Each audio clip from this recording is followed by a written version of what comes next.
Yo, what is up guys? This is Rise and welcome to another video where I literally just a few hours ago hit expert rank in the Go Battle League using this pretty strong core of Tapu, Fini, and Shadow Gliscor that I've used in the past, and Trevenant in the back as a sweeper. I didn't even realize I had a set banked today because my queue times were kind of bad, so I guess I didn't do all my sets yesterday. So I ended my stream, and then later after I ended my stream, I realized I still had another set. So I was just kind of chillaxing and didn't realize that I had another whole set to play. Otherwise, I probably would have done it on stream. But here we go. We hit the expert rank pretty early in the season, and we get some insane games. Like, I don't mean to exaggerate. Like, you guys know me. I'm pretty chill. I don't, like, overly get overhyped. Oh, my God. We caught a Lit Leo. Like, some of these games are insane. And game number one, we're playing Crimson. Fellow streamer, really entertaining guy. And a really solid battler as well. And we got the Tapu Fini mirror match here. So just kind of a guessing game, right? Going off a field. It's a CMP tie. You see the IVs on our Tapu. We're going to win CMP most of the time. We land the Moonblast, which is really nice. And I'm like, I think he goes for it. I'm going to shield. Put him in an uncomfortable spot since my Tapu will still be quite healthy, excuse me. He ends up banking a Surf and then going into Coffin. Now, we don't have an obvious answer to Coffin. If we were still even shields, maybe Gliscor would have been nice here, but we're down a shield. So I figured I'm just going to stay in at this point. Going for the Surf. He's obviously concerned with the catch, so he keeps building up, and eventually I catch anyway. And because I was so low, I'm assuming this is a Dark Pulse, which is kind of nice. Going for a potential Night Slash here. I'm like, his Tapu has a Surf banked, so I don't really want to expend a shield here. I actually live the Shadow Ball. I wasn't sure if I could live the Shadow Ball and get to a Night Slash, but this is really nice for me. I get it off. I retain switch advantage. Now we're just hoping that whatever's in back, our Trev can take. Unfortunately for us, it's a Scrafty, and this is very uncomfortable. Scrafty with like a 4-counter head start. Pretty tough. So I come in with Trev. Gonna throw the Seed Bomb here. And this will chunk, obviously, but it doesn't look like it's quite in Seed Bomb range for us to throw another one. So definitely quite uncomfortable here. I do quickly show the foul play. He's going to hit me with a foul play here. I am concerned because I know his Tapu has a Surf banked. So I swap, anticipating a potential combo play. He didn't go for the combo play, but then when he saw the swap in, he came in to throw a Surf. This gives me a farm down. I don't think Seed Bomb's enough here. So I'm going for a Seed Bomb bait.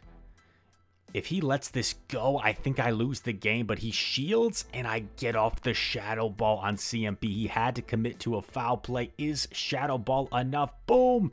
Does more raw damage, right? Then the Seed Bomb. Something you might hear me say from time to time. I've noticed in the Play Pokemon Regionals, anytime someone Shadow Balls a Noctowl, they always say the same thing, which I think is a good thing to point out because it's true. A lot of people might wonder why you would Shadow Ball a Noctowl versus Seed Bomb it with a Trevenant, but it's because it does more raw damage even when it's an extra stage resisted. So that ended the previous set, and that's when we made the switch over from Psychic Cup. So you saw I went 2-3 that set, but it was really 1-0 with this team so far. That was the first game with this team. We're in a good matchup here, of course, against Shadow D-Knight. That wasn't enough for like a Hurricane, so I know I can let this go. In comes Jelly, kind of awkward. Now they're typically going to be running Surf, right? So it's not the best for Gly.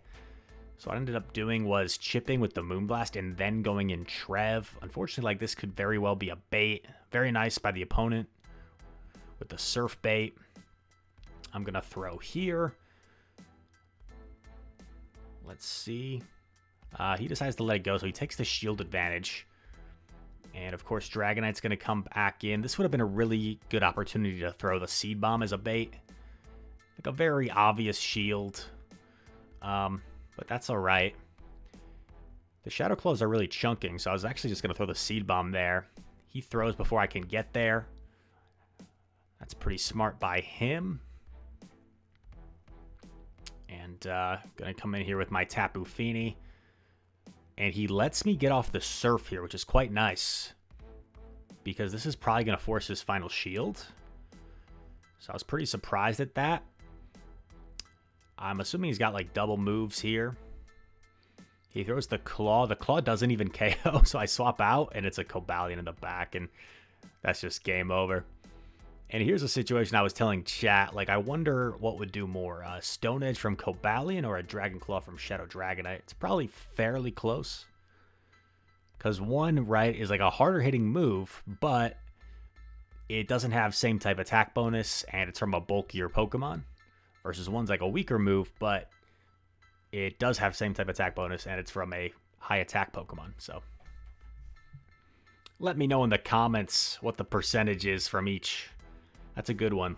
Stone Edge on Shadow Glide versus Shadow Dragon Claw on Shadow Glide. Next opponent, here we go. Tapu into Trev. Tough lead. So we're going to swap the Gliscor. Is this the game I'm thinking of? It is. This game is over. Sometimes, guys, there's just games you can't win because it's RPS. But we're at least going to play this one out. Wink. We're at least going to give it a chance, you know, maybe try and pull some shenanigans. Who knows? He's going to get off both Icicle Spears here. And right, for all our opponent could know, we could have like a hard answer to Trev in the back. So I figure I could maybe at least pull some shields here. Hopefully. I get a shield there. I'm not going to quite reach the EQ. So I have to settle for a Night Slash here. But at least this could allow Tapu to get a farm down. So I'm going to come in right away. And he's going to get off an Earthquake here. Hopefully he can't reach another Earthquake. That would be devastating for us. So he gets off the Earthquake. The water gun's slowly chipping away. He could have chipped with an Icicle Spear, but he committed to the Earthquake. So I'm going to throw the Moonblast here. And let's see what he decides to do. He lets it go, knowing he can tank it. We get the debuff. I was thinking about the catch. I tried to just get to the Surf. He throws before me.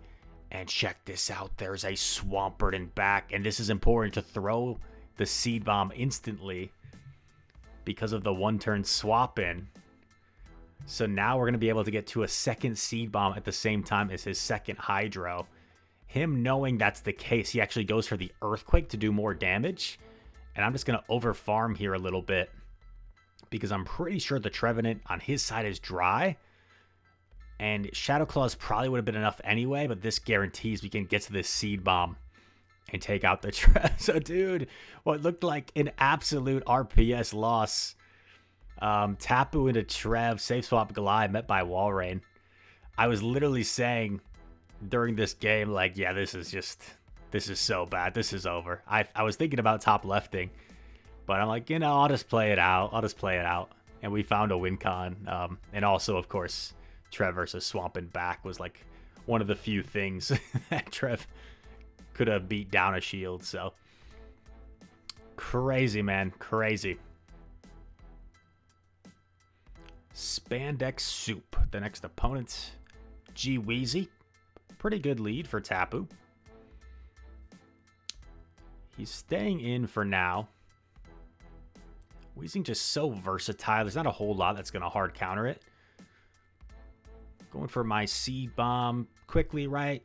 Some people I've heard ask before if, like, they swap Tapu, I swap in my Trev. Like, Rise, why not overfarm more? Well, it's not like the Seed Bomb KOs, right? So there's really no reason to overfarm that much. And you also, like, I think I just got debuffed by the Moonblast, so you also want to get it off before a potential Moonblast debuff. He shields, which surprises me. And I get off another Seed Bomb. Is he willing to go down 2 shields? He is not. So probably not the best shield from our opponent. I know this could be a potential play rough, but I figure, I'll probably just let this go. And there is a Virizion in the back, and this is just pretty much hard counter city. The only tough thing about this matchup is like our charge moves aren't very threatening, but our wing attacks are just shredding through. So it's quite a dominant matchup for Gly.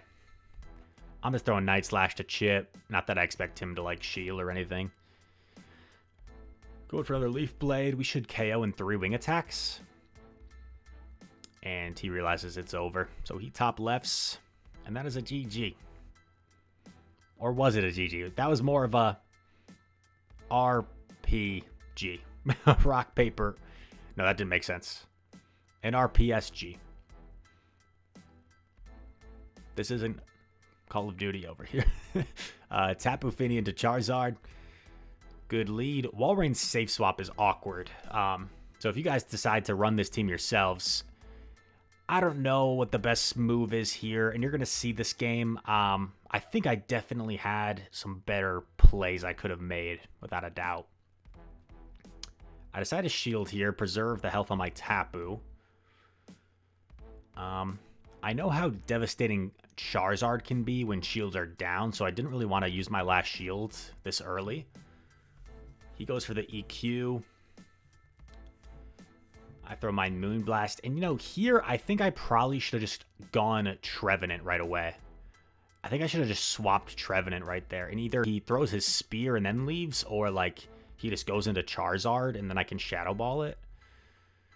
But what I do here is really bad because I just gave Trev or Walrein a huge farm down. And now it's like, how on earth am I going to be able to get rid of that Walrein? It's got like 2 Icicle Spears banked. You're probably going to wonder why I make this decision. I was thinking he probably Dragon Claw baits, and maybe I can take 1 shield, 1 farm down, come out with a C-Bomb, but unfortunately that's not what happens. He goes straight for the Blast Burn. Very nice call. And another Icicle Spear coming through. So this is going to do a ton of damage. Doesn't quite knock us out. I throw my Night Slash just so I can see what's in back. Sometimes I'm sure some of you guys do that. You're going to lose the game, but you just kind of want to see what's in back. He actually didn't even need to reveal his Trevenant, but he did anyway. So pretty dominant win for our opponent. But we did have some different plays I think we could have made that game. Tough lead here against Superior. I safe swap Gliscor, and this is not that bad because I outpace. And I have a slight lead. And check this out. We boost, dude. We get the boost. I don't fall for CMP. I go for the extra wing attack, and he threw on alignment, so I get the extra. I know I need to KO in 3, and I KO in 3. And this is nasty, bro. This is nasty. Boosted Gliscor with all this energy. I'm going to go for the Night Slash here. I figured it's the safer play. Earthquake would just devastate this Charizard. I know it's single resisted, but boosted single resisted Earthquake would just devastate Charizard. And then check this out, man. I get to another Night Slash. Another Night Slash. 3 boosted Night Slashes after we got a double boost. 2 double boosts. And yeah, that's just over. Unfortunate for the opponent. If I don't get those boosts, it's a lot closer, I think, but because I probably would have had to throw on D-Knight. If I take back Switch, I think I win anyway, but it wouldn't have been nearly as dominant, that's for sure. We get a little Electabuzz as a reward for our troubles, and that's a 4-1 set, which puts us at 2662, it appears. And sorry, got a little bit overzealous there, skipping ahead. But we are now facing the infamous sausage. Tapu into Drapion. Obviously not great. The Sludge Bomb's very threatening to us. So I just kind of go for like a feel type catch. I think I caught it 8, was that? Or was it 7 maybe? 7? Like 1 past Sludge. Crunch here is going to hurt. He's staying in. And here's a situation where, like, he's already done a lot. I feel like he's unlikely going to shield an Earthquake. He also might think I'm going to bait there. In comes Scrafty. I'm trying to commit to the Earthquake. You could argue I should have thrown the Night Slash for some chip, but, like, it is what it is. Wait on my timer because I'm still switch locked here. I throw the surf. I'm not really sure why. I guess I wanted to like chip it while it was still in there or something. But probably not the wisest move. I don't know. I guess it didn't really matter.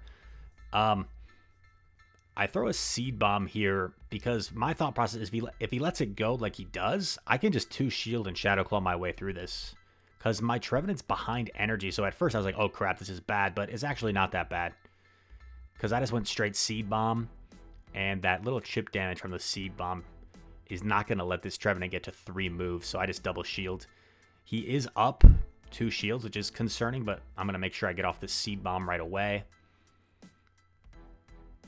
He shields because he's already kind of low. He's got a foul play to get rid of me. And then I simply need to get to 2 surfs here. And as you're going to see, 2 foul plays isn't even going to be enough. So we're in a pretty good spot. Move number 1 coming through from the Scraftmeister does not do much. And I think at that point when he saw how little the foul play did, he decided to top left. And that's another nice win. Let's go. Searching for the next opponent. And also, one thing I want to say, I don't think I said it in the intro, is like I hit expert really early. Dilap hit it before me. He posted on Twitter, and I think he was the first person, at least like publicly on Twitter, that we've seen hit expert this season. So there very well could be more that have hit it in like Asia or people that just haven't posted because we don't have like a leaderboards. But I'm probably among the first several, I'd say. Among the first several to hit expert. And like if you're taking your season slowly and you haven't hit rank 20 yet, or you haven't hit rank 10 yet, or you have done all your battles every day, but you're at 2,000 elo or less, like don't be discouraged. Everyone's at their own pace. I even relate to my own past couple seasons, right? Like 2 seasons ago, I think it was. I was one of the first like 3-4 people to hit legend, and then the next season, like when I hit legend, I wasn't even close to the leaderboards. Like the leaderboards, I think were at like the 3100s, the 3200s as like the borderline for leaderboards, and I like just hit legend when I wasn't even that close to leaderboard. So like it happens. Everyone's at their own pace. The GBL season can be a roller coaster, and we make a nice little catch here on the Zap Cannon. So all that energy kind of gets absorbed. And even better, it's a Giratina to answer our Gliscor. So like he does not have a hard answer to Gliscor, which has me thinking, what could be in the back? Could be like double Ghost, maybe his own Trevenant. Could be like a fighter. Trevenant kind of makes sense because he's weak to Swampert in the lead. We get off another Night Slash. He's going to be able to farm us down. And this is a questionable play I decide to do. I throw the Surf rather than take the moves. I think either kind of makes sense. Either I take a couple moves and farm down, or I just throw the Surf, get rid of it. And then we're going to build up, and we go for another catch. We catch the second Zap Cannon of the game. Let's go. We do get debuffed, and it's a G-Fisk in the back. Wow. So ABA weak to Swampert. But in Ultra League, I mean, Reggie can take an Earthquake. So honestly, you can just play out the zeros probably with Reggie and get Swampert. If Swampert takes a Focus Blast, then Giratina can just get rid of it. I decided to just let this go and put it all on Tapu at this point. G-Fisk is approaching Surf range. Gonna overfarm here a bit. And normally, right, Tapu will struggle against Reggie, but keep in mind we've already chipped the Reggie quite a bit with our water guns before we made those 2 catches. And now we have a big energy lead as well. So like I'm pretty comfortable here that I'm gonna be able to get off enough water gun damage and enough surfs before he can get to 3 zaps, because that's a long time, bro. That's a long time to get to 3 zap cannons. I guess he could save himself like 2 turns by baiting, but then he doesn't get the debuff, so. Yeah, pretty comfortable here. Not going to do anything cheeky and like Go for the Moonblast DM. I'm just going to throw Surf right away. Get off that damage. And yeah, it's over. So that was a pretty nice game. Honestly, like, if we had just swapped Gly immediately, maybe we still win, but I feel like the catches made things pretty comfortable in the end, because otherwise he can, like, bank that energy, and our Tapu had less energy, and Reggie would have been healthier. So I think the catches did kind of pay dividends in that game, even if they weren't completely necessary. Tapu Mirror. Let's go. Everybody's favorite mirror match. We're going to go for the Moonblast. It's like the safer play. Either you get a shield or you do a lot of damage. And we get a shield. And I'm like, I got the shield already. Maybe I'll just let this go. And it's a Surf. So that works out really well. He's throwing here. I'm like, I'll respect it. He does bait me this time. And then he swaps into Reginald. And man, I just have to be a little bit quicker. I guess theoretically I'd have to swap in 1 turn, which is half a second, which is doable, but pretty quick. Because it's unfortunate when the Reggie can zap you and get the debuff before you land a Shadow Ball. Because now Reggie can take this Shadow Ball no problem. Versus if I get the first one off non-debuff, it's probably a little bit less comfortable. Gonna take this. And you're gonna see me really mess up here. I'm trying to farm down an 8.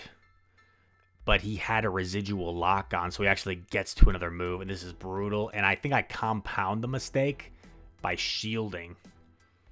Ugh. And there's an Aurorus in the back with a shield advantage. Brutal. And I'm like, this is so bad. This is so bad.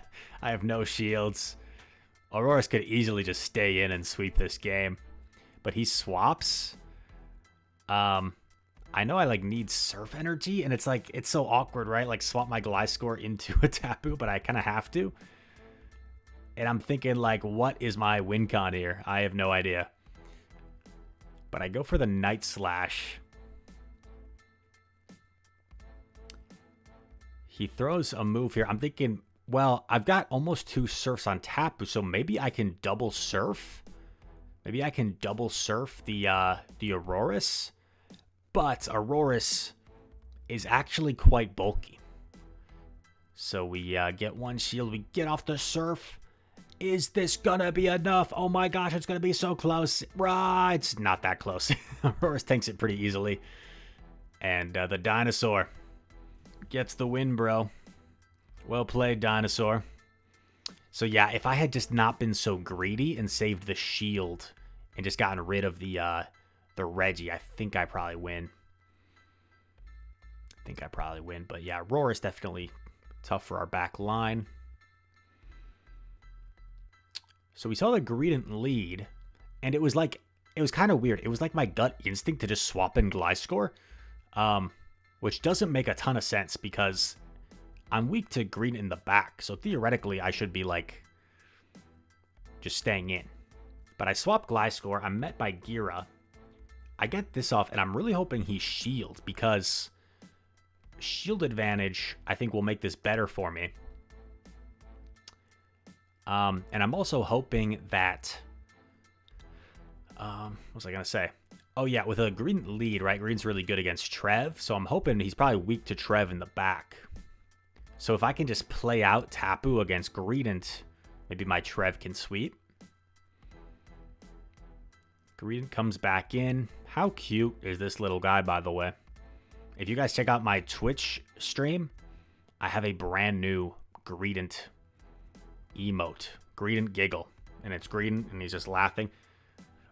You know, this is starting to get a little bit weird. I land the Moonblast. I also have this. Look at him. When did I become, like, obsessed with Greedent? You guys are going to all think I'm weird. We catch the Body Slam on Trevenant. Let's go. That's pretty nice for us. And I still have both of my shields, so I'm going to respect the crunch here. I'd kind of lost track at this point, to be honest, of how much energy this Greedent has. It's hard to keep track of all those bullet seeds. Throwing on good timing here. Seed Bomb should threaten to KO from this range. I throw after 1, and he makes a really nice read that I'm going to throw after 1. So he makes a very nice catch, but I feel like we should still be in a good spot here because this is quite a dominant matchup for Trev. So despite him making a good catch to keep himself in it, I think we're in a pretty good spot. I actually decide to no shield this because and then for some reason I shield this. Like, there's no way a Sacred Sword KOs. So, like, this is kind of a dumb shield. But it doesn't really matter, I guess. I was kind of mad at myself for shielding that. I was like, why would I shield that? Like, there's no reason to shield the Sacred Sword there. But I guess in the same breath, no reason not to, because I have the Seed Bomb loaded for CMP. Nice win overcoming a green lead, which is like a kind of a core breaker, but Tapu can hold its own there. I think we got one more battle, ladies and gents. One more battle. Un mas. Who's it gonna be? Finding opponent. 3, 2, 1. It's Rum 02, the champion of Humpty Dump Dump. Rum. I don't know, man. Don't ask, chat. Don't ask comments. Wasn't a good joke, I'm aware. We're going for the Shadow Ball here, anyway. And we're gonna get a shield. Making me think I should have baited. Is he gonna bait the Surf? He is. Very clever. Very clever, Jellicent. So he knows this is just a Seed Bomb, so he doesn't really need to shield this. So he's going to be able to get a shield advantage here, which is kind of tough for us. But I figure I'd like to keep alignment if I can, because it was Tapu into Talon, right? So I want to keep alignment. I'm going to throw after 7 here. I thought about swapping out to, like, preserve Trev, but, like, preserve the Seed Bomb. But I figure I'll just let it go down, keep my Tapu aligned with this Talon. Shields are down. I'm going to have to eat a Brave Bird here. It's not going to feel good. In comes Trev. So I swap immediately, and I'm thinking like, oh boy, this is so awkward because the Talon Flame is 2 Incinerates from another Brave Bird. So what I cannot afford to do here is Night Slash the Trev. I have to commit to a farm down. I'm almost considering like letting him take me out. He stopped tapping, and I throw here after 1 because I did not expect to live this Incinerate. I'm like, oh crap, he wins this. But no, not only do I live the Incinerate, but I get the inconsistent mechanic where I get the second Night Slash off, and I win the game. So for all you commenters, which I'm exaggerating, it's probably like 1 or 2 every 3 videos that say I get lucky. In that battle, have at it. You are correct. I got very lucky that battle. Because I threw after 1, bad timing, because I didn't think I'd live the Incinerate, and then I got the new mechanic. So, yes, Trevon, that's what the haters' name today will be. Trevon, you're right. I got very lucky in that final battle, but we get a back-to-back 4-1 set, and then off-stream, after hitting 2701, I went 5-0 in the Go Battle League, and I can even show my journal just to show you guys, but 5-0, we hit the expert rank, man, and queue times are going to be brutal. But we'll keep on pushing. I'm sure we'll have some negative sets in the next few days. We'll probably, who knows, we might fall to the 2600s, maybe the 2500s. But we'll still keep on pushing, and I'm sure we'll hit Legend this season at some point. So I hope you guys enjoyed this video. Expert team, Gliscor, OP, double boost, Tapu getting a lot of nice play as well. And Trevenant, we all know, is very strong, pretty meta Pokemon. So all that said, I hope you guys enjoyed. Thank you so much for watching. If you did enjoy the video, hit that like button, subscribe if you're new to the channel, comment down below. All comments are appreciated, and I hope to see you in the next one. Peace.